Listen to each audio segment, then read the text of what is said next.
Gemma Campbell, a 12-year-old Guernsey grammar school girl, has become the first winner of a top national environmentalist competition. The award, an Otter Oscar, was awarded to her at a winner's lunch at the Dorchester Hotel in London. She also received an additional Otter trophy for being the top Guernsey entry, along with the senior Guernsey winner, Hayley Jenner. This is the entry which caught the eyes of the judges of the competition organised by the Young People's Trust for the Environment. 12-year-old Gemma beat everyone else for this superb thesis on the rainforest.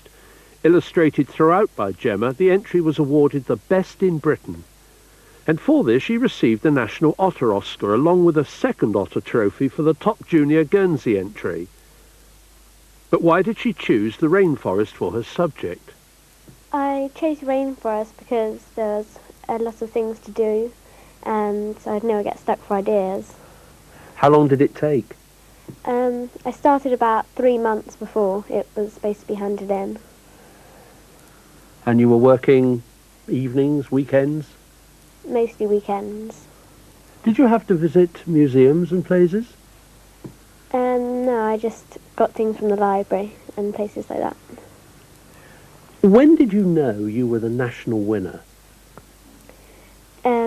Just after I'd received the first Oscar, they read out the 2 national winners. This was at the Dorchester lunch? Yes. That must have been very exciting. Yes, it was. Apart from winning the Otter Award, Gemma will also attend a week-long environmental discovery holiday in Swanage next year. That's it from me, Paul. Thanks, Victoria. Last November. Quite a party was underway at the Hotel de Havelotte as 12 Guernsey schoolchildren received their plaques as part of the Environmentalist of the Year Awards. All of them had submitted projects in what is a nationwide competition. First to receive their plaques were the runners-up in the junior and senior sections. They had submitted projects on such subjects as my environment and the destruction of the rainforests. Presenting the prizes was Cyril Littlewood of the Young People's Trust, who praised the Guernsey youngsters for their hard work. Well, I must say that they are well up to standard as usual. We get some really super projects in from Guernsey, and some very unusual ones too, such as Dolmens in Danger and Life in My Back Garden and all that sort of thing, bringing in the Guernsey environment, which I think is so important that Guernsey children should be able to relate to their environment and produce projects on it. So they're very good. Also at the function were Elizabeth Hodder and Gemma Campbell, who had already received their Otter Award at a celebrity occasion in London last year. For them, the projects they tackled, Dolmens in Danger and Whales and Dolphins, were labours of love and something they had really enjoyed doing. Now, the title of your little thesis is Dolmens in Danger, Yeah, so what's the danger? That's right. There's one on the coast and it's in danger because it's been swept away and it's being washed away in the sea, and it hasn't been preserved, so it's in danger. And some other ones get graffitied and things, so they are in danger. So we've got to look after them? Yeah, that's right. How many hours did you put in on the project?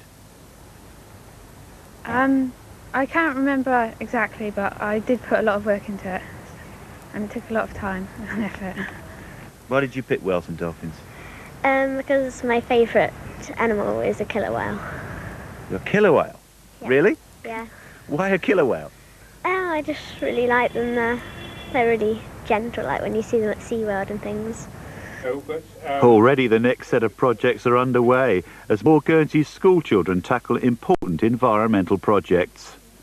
Well, we can't promise any killer whales, but if you're of an active turn of mind, what's coming next might hit the spot. It's our look at the weekend sport in a couple of minutes.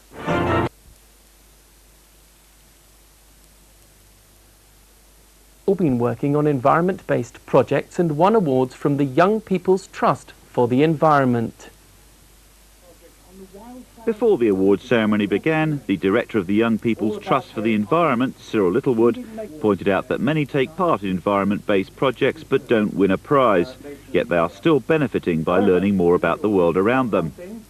And for the prize winners themselves, the projects undertaken certainly had a global theme, from pollution and rainforests to sea mammals and animals in danger of extinction, and local projects such as Guernsey's fortifications and wildflowers. Shields were awarded to the 10 runners-up, but for the 2 main winners, Gemma Campbell and Hayley Jenner, both pupils at the grammar school, they received the top prize, the Otter Oscar. It's actually the second presentation for them. The first was a Swish Awards ceremony at the Dorchester Hotel, one of the perks for those who aspire to winning the top prize. And there's more. Both of them will go on a week-long environmental discovery holiday in Swanage this summer. Now it starts all over again, because the 1997 scheme is already underway.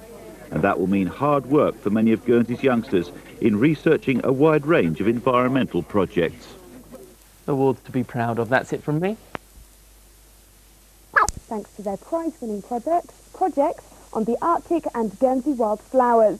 The girls were winners in the nationwide Young Environmentalist of the Year competition and were awarded their Otter Oscars at a special celebrity lunch in London. It took Gemma and Charlotte many hours of hard work to produce their prize-winning projects in this year's Young Environmentalist competition. Gemma is no stranger to the competition, having been a previous winner last year with her project on rainforests. But how did she decide on the Arctic as her subject to investigate this year? Because I wanted a really wide subject to do lots of information on, and I decided the Arctic would be best because there's lots of things I could write about. Charlotte's winning project was all about the wildflowers she found growing near her St Peter's home. It was her video showing some of the plants and flowers that helped catch the judge's eye and win her top prize. Just across the lane from us, we've got 2 orchid fields, and there's about 70 different wildflowers around my home. I went out and I picked about 10 a day or something, and then when I went home I pressed them.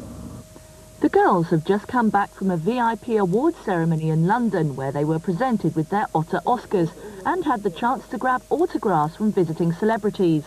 But with the ink barely dry on their projects for this year, both girls are already planning what they're going to write about next year. Coming up, the Atlantic rowers could be in